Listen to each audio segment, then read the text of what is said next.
So আমাদের সমাজে এই যে কাঠামোগত ইসলাম বিদ্বেষ আছে বা সিস্টেমিক ইসলাম বিদ্বেষ আছে, এটার ফলাফলগুলো কি কি? এটার একটা ফলাফল হলো যে আমাদের সমাজে ইসলাম এক্সক্লুডেড। এক্সক্লুডেড মানে কি? দেখেন, আমাদের সমাজ এবং সংস্কৃতির মধ্যে ইসলাম অনুপস্থিত, অথবা আপনি বলতে পারেন ইসলাম যতটুকু থাকার কথা ছিল অতটুকু নাই। ব্যাপারটা চিন্তা করে দেখেন যে ধরেন উপমহাদেশের পৌত্তলিক যে ধর্মগুলো আছে সেখান থেকে আচার আচরণ, রীতি, অনুষ্ঠান, বেশভূষা এগুলো কিন্তু আমরা খুব ইজিলি বাঙালি সংস্কৃতি বলে গ্রহণ করে নেই। মঙ্গল প্রদীপ, মঙ্গল শোভাযাত্রা, মূর্তি, মুখোশ এগুলো কোত্থেকে আসতেছে এগুলো তো আমরা বুঝতেছি, তাই না? এগুলো কিন্তু আপনি গ্রহণ করতে পারেন, এগুলো অসাম্প্রদায়িক, এগুলো সংস্কৃতি নিরপেক্ষ, তাই সবার উপর চাপায় দেওয়া যায়। কিন্তু ইসলামের ক্ষেত্রে এটা করা যায় না। সো এটা কিন্তু আসলে হওয়ার কথা না। আপনারা চিন্তা করে দেখেন, এখানে শত শত বছর ধরে মুসলিমদের শাসন ছিল। এটা ওই সময় পৃথিবীর সবচেয়ে সমৃদ্ধ জায়গাগুলোর একটা ছিল, তাই না? এরকম এটা একটা কসমোপলিটন হাব ছিল। তো সেই হিসেবে মুসলিম আইডেন্টিটি এবং ইসলামের যে রিপ্রেজেন্টেশনটা হওয়ার কথা ছিল ওটা কিন্তু আমাদের এখানে হয় না। সো এটা এই ইসলামোফোবিয়া বা সিস্টেমিক ইসলাম বিদ্বেষের একটা ইম্পর্টেন্ট ফলাফল। আবার দেখেন, ইসলামের যেই বিষয়গুলোকে নিতে চায় সেগুলো কোন বিষয়? সেগুলো হলো ওই বিষয় যেগুলো হিন্দুস্তানি যেই পেগানিজম আছে সেটার সাথে মিশে গেছে। মাজার সংস্কৃতি, ওরস বা এই টাইপের জিনিসপত্রগুলো, এইগুলো তারা গ্রহণ করবে, কিন্তু যেগুলো আদিও অকৃত্রিম ইসলাম সেটার ক্ষেত্রে তারা গ্রহণ করতে চায় না। এরকম একটা ব্যাপারও থাকে। পাশাপাশি দেখেন যে ইসলামের ভিজিবল যে কোনো কিছু, মুসলিমদের জমায়েত হইতে পারে, মুসলিমদের পোশাক হইতে পারে, মুসলিমদের অনুষ্ঠান হইতে পারে, এই জিনিসগুলোকে নেতিবাচকভাবে দেখার একটা টেন্ডেন্সি আছে। আর এটা সবচেয়ে ভালো এক্সাম্পল হলো এই যে হাসিনা, সে একটা কথা বলছিল যে একটা সংবাদ সম্মেলনে, সকালে ওটা বলছি, যে বোরখা পরা মহিলাদের কথা বলতে গিয়ে বলছিল যে এগুলা কি, এটা একদম তাঁবুর মতো হয়ে থাকবে। এবং এটা ইন্টারেস্টিং। কেন ইন্টারেস্টিং? কারণ হাসিনা কিন্তু নিজেকে ইসলাম বিদ্বেষ হিসেবে প্রেজেন্ট করে না। সে প্রেজেন্ট করে সে একজন তাহাজ্জুদ গুজার মানুষ। সে খুব রিলিজিয়াস, জানামাজ সাথে নিয়ে ঘুমায়, মানে বিছনা থেকে গরম দিয়ে সে জানামাজে পড়ে, এরকম একটা অবস্থা।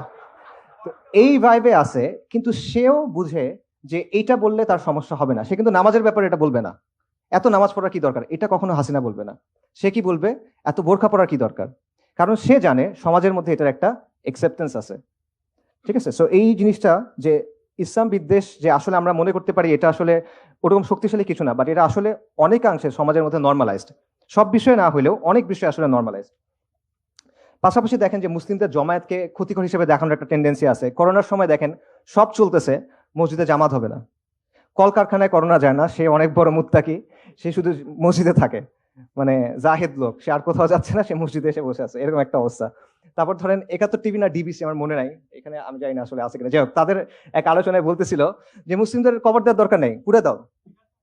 চিন্তা করে, এটা কি পসিবল? আপনি কখনো এটা বলতে পারবেন? অন্য কোনো ধর্মের অনুসারীদের ক্ষেত্রে আপনি বলতে পারবেন? আমরা মানে ইসলামের জায়গা থেকে আমরা কখনো এটা সাপোর্ট করি না এরকম বলা, বাট কেউ কি কখনো বলবে যে ঠিক আছে তোমাদের এটা করার দরকার নেই, পানিতে ভাসিয়ে দাও? না, কিন্তু এটা মুসলিমদের ক্ষেত্রে বলা হবে। পাশাপাশি দেখেন, এগুলো আপনারা জানেন যে কুরবানি নিয়ে চুলকানি আছে। সারা বছর বারবিকিউ খাইতেছে, বার্গার খাইতেছে, কেএফসি যাইতেছে, ওগুলো মনে হয় জ্যান্ত প্রাণীর মাংস খাইতেছে। আর কুরবানির সময় এসে বলছে যে না, এত পশু তুমি মারতেছো কেন, এরকম একটা অবস্থা। সো এটা হলো একটা জিনিস যেগুলো আমরা ইসলাম বিদেশের কারণে সোসাইটির মধ্যে আসতেছে। আরেকটা দেখেন যে মুসলিমদেরকে আউটসাইডার হিসেবে দেখানোর একটা প্রবণতা, যে কারণে ভাই যে আলোচনা করতেছিল যে সাহাবা মসজিদে, এই আলোচনা আসলে যে কারণে গুরুত্বপূর্ণ। দেখেন, বাংলাদেশে একজন রবীন্দ্র সঙ্গীত শিল্পী ছিলেন, মারা গেছেন, মিতা হক। ওনার একটা বিখ্যাত বা কুখ্যাত বক্তব্য আছে, সেটা হলো যে তুমি মুসলিম ভালো কথা, কিন্তু তুমি বাঙালি না কেন? বাঙালি না মানে তুমি দাড়ি রাখলে, তুমি বোরকা পরলে, তুমি নিকাব পরলে তুমি বাঙালি না, এই কথাটা। তার কথার অর্থটা কি? অর্থটা হলো যে ইসলাম মানো, কিন্তু আমি যেভাবে বলতেছি এভাবে মানো। আমি ঠিক করে দিব তুমি কতটুকু ইসলাম মানন করতে পারবা। আমি একটা ছক দিব, এই ছকটার মধ্যে তুমি ইসলাম মানো, এর বাইরে যাবা না। এর বাইরে যদি যাও তাহলে কি? তাহলে তুমি বাঙালি না। ঠিক আছে? আর এর ভেতরে যদি মানো, আমার কথা যদি শোনো, তাহলে আমরা তোমাদেরকে জায়গা দিব, তোমরা বসতে বসতে পারবে, এখানে তোমাদের জায়গা করে দিব। আচ্ছা, আর যদি কোরআন সুন্নাহ মানো তাহলে তুমি বাঙালি হবে না। এবং এই যে বাঙালি না তুমি, এটা বলার অর্থটা কি? এটা বলার অর্থ মানে আপনি আমার অংশ না, আপনি সমাজের প্রতিনিধিত্ব করেন না, আপনি outsider, you don't belong here. আমরা এখানে খাইতে বসলে তোমরা জায়গা দিব না, তুমি আমাদের লোক না। ঠিক আছে? এইটা হলো যে আপনাকে আউটসাইডার বানায় রাখার একটা ব্যাপার। এবং ব্যাপারটা একটা এরকম যে হয় নিজেকে বদলাও, সহি বাঙালি হও, নইলে বাইর হও। ঠিক আছে? আমরা জমিদার, তোমরা চাষা ভুষা, যেমনে বলবো এমনি থাকবা, এরকম একটা ব্যাপার। আচ্ছা, সো মিতা হক সেকুলারদের যে অংশের প্রতিনিধিত্ব করে সেটা এখন কিছুটা দুর্বল, আলহামদুলিল্লাহ।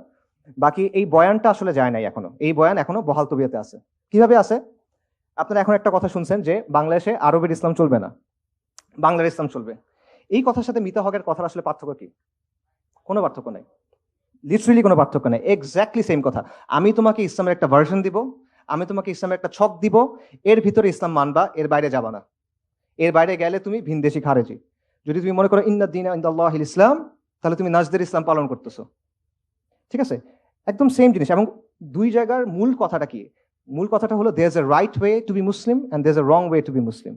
দেয়ার is a right Islam and there is a wrong Islam. আর এটা কে ঠিক করবে কোনটা সঠিক ইসলাম? ওরা ঠিক করবে, ওরা ঠিক করবে, আপনার ওটা মানতে হবে।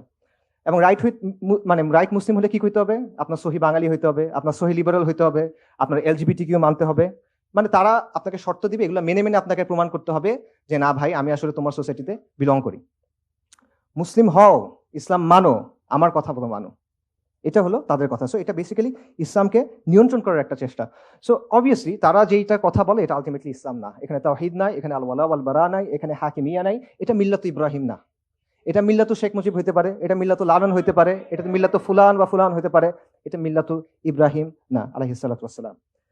তো এইভাবে এই ইসলাম বিদ্বেষের কারণে এমন একটা সিচুয়েশন তৈরি হয়েছে, সেখানে একদিকে তারা যেটা করতেছে, তারা ইসলাম এবং মুসলিম পরিচয়টাকে ডিফাইন করার চেষ্টা করতেছে যে একটা ছক আছে, এর মধ্যে তুমি থাকতে হবে। এক একজন ছকটা এক এক রকম করে। এটা মনে করেন শাহবাগীরা একটু ছোট রাখে, আরেকজন হয়তো একটু বড় রাখে, বাট আলটিমেটলি তারা এটা কন্ট্রোল করার চেষ্টা করতেছে। অন্যদিকে আপনি যদি তার কথা না মানেন, তখন সে আপনাকে বহিরাগত, ভিনদেশি, খারেজি, অমুক তমুক লেবেল দেওয়ার চেষ্টা করে। এটার সাথে আরেকটা জিনিস রিলেটেড, সেটা হলো অথরাইজড এবং আনঅথরাইজড ইসলাম। ইসলামের কিছু অংশ হলো অনুমোদিত, কিছু অংশ হলো কন্ট্রাব্যান্ড, অননুমোদিত, এটা পালন করা যাবে না। তো ইসলামের কিছু বিষয় এরকম আসলে আছে যেগুলো নিয়ে কথা বলা যায় না। এরকম কোনো বিষয় বলতে পারবেন আপনারা? আচ্ছা, আপনারা তো হযরত শাহজালালের নাম শুনছেন। আচ্ছা, সবাই তাকে খুব পছন্দ করে। শাহজালালের মাজার, শাহজালালের নামে বিমানবন্দর আছে। আচ্ছা, উনি সিলেটে কেন আসছিলেন জানেন? কি নিয়ে আসছিলেন উনি সিলেটে? তলোয়ার নিয়ে আসছিল সিলেটে। হযরত শাহজালাল আল ইয়ামানি এবং শাহপরান আল ইয়ামানি আরব থেকে আরবের ইসলাম নিয়ে আসছিলেন তলোয়ার নিয়ে। ঠিক আছে, তো আপনি শাহজালালের মাজার নিয়ে কথা বলতে পারবেন, এটা সমস্যা না, কিন্তু আপনি তলোয়ারটা নিয়ে বলতে পারবেন না, বা উনি যে আরব থেকে আসছেন এটা নিয়ে আসলে বলতে পারবেন না। এটা হলো একদম সিম্পলি অনুমোদিত ইসলাম, অননুমোদিত ইসলাম।